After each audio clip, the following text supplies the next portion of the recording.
Hi, thank you for joining me for my third process video for Hey Little Magpie this month using Pink Paislee's Joyful Notes. And today I'm documenting just an everyday photo of some tulips that my mum bought me in April. Sometimes I do like to document the small things, and this is one of them. So I decided to go with a diagonal design going from top left to bottom right, but first of all I wanted to use a circle to mount my photo onto. So I've just used my We Are Memory Keepers circle cutter to cut a 6-inch circle from that lovely blue tone-on-tone paper. And then I've chosen that love title from the foam thickers.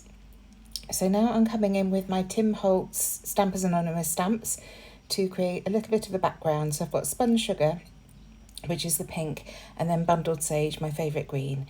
And I'm just choosing two of these paint, I don't know what they're called, paintbrush strokes, I suppose, stamps to add that ink to the right hand side of that circle.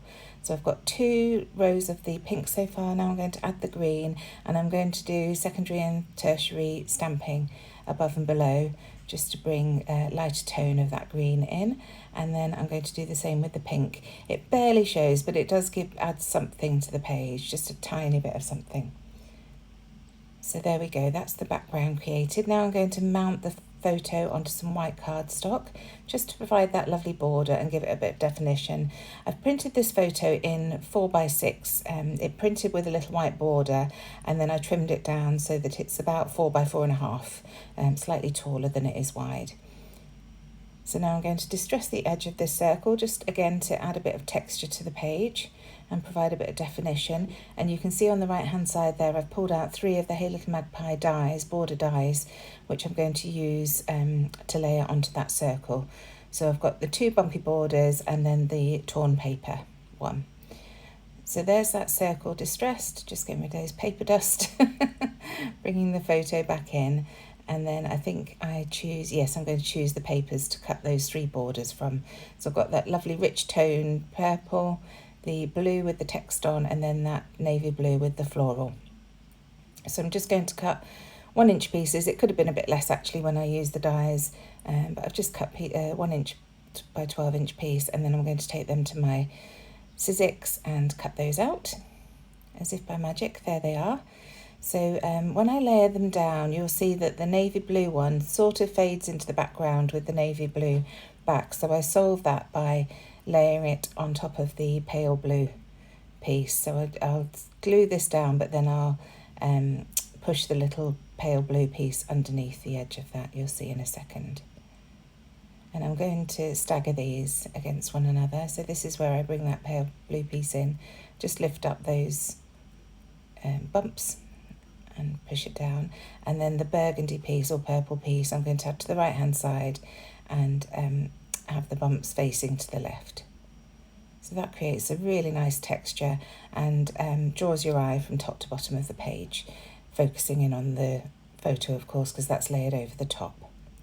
So my title's going to read Love This. It was when I was putting the title down onto the photo, which I'll do shortly, that I realised it's the same font as the thickers, so that worked perfectly. So I just pulled the thickers out for the second part of the title. I'm just playing about. I pulled out all the florals from the 2 ephemera packs, and I'm just playing about to create that diagonal now.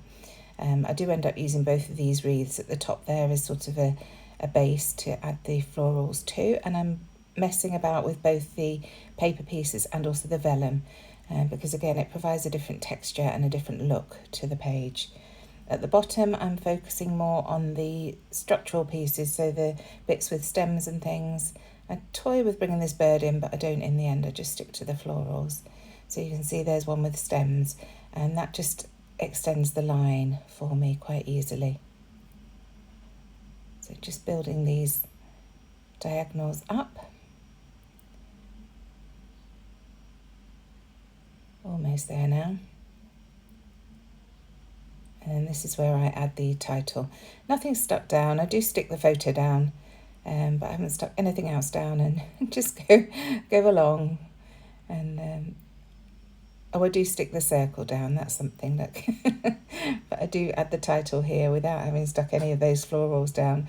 So I just go in with my glue afterwards, you'll see, and just add the glue underneath the bits and pieces as I go. So here's that love title, and then as I say, I could then come in with the gold and foam thickers that are in the collection and add this.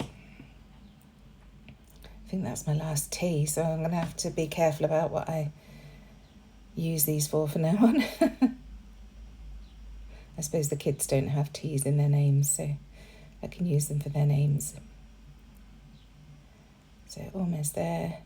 And you can see how these letters are layering over those florals, but it's not a problem.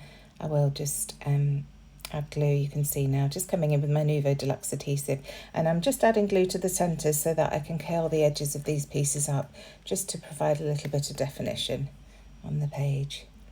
I love those vellum pieces because when you add glue to the middle, the edges curl up a little bit, so that provides natural definition and height. So onto the top. And just, you can see I'm just curling up the edges slightly on some of these pieces. I'm not using any foam or anything. It will flatten slightly when it goes into the album, but for now I'm really enjoying that texture, and it won't look odd when it's flat anyway.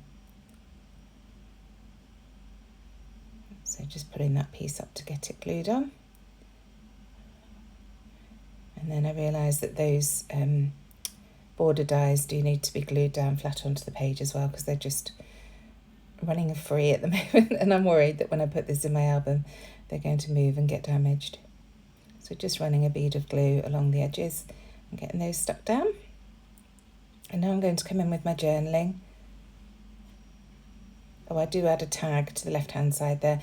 I hadn't realised how much of the circle I'd left showing on the left hand side. I really should have put the photo over to the left a little bit more. So this tag just hides a lot of that navy blue. It's also an opportunity for me to add the date there as well. So just cutting off the end because it wouldn't all fit underneath, and that means I've got another piece to use in the future. And then here's my journaling, and my journaling just reads, "Beautiful tulips from Mum on one of her daily shopping trips to town, just because, how lucky am I?" So it's just getting that documented for the future.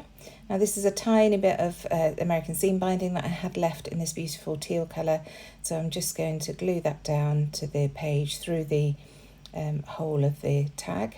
So it looks like it's tied on, but it's not. It's just glue that holds it into that shape. And then using my roller date stamp to add the date on that tag.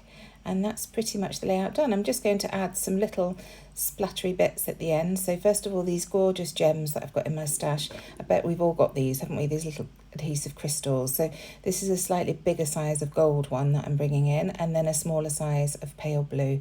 These are just the colours that are in the collection, and it works really nicely. And then finally I'm going to bring in my watercolour, my gold watercolour, cover the photo and just add some splatters on that diagonal line, adding a tiny bit around the circle as well, but mainly focusing on that diagonal line.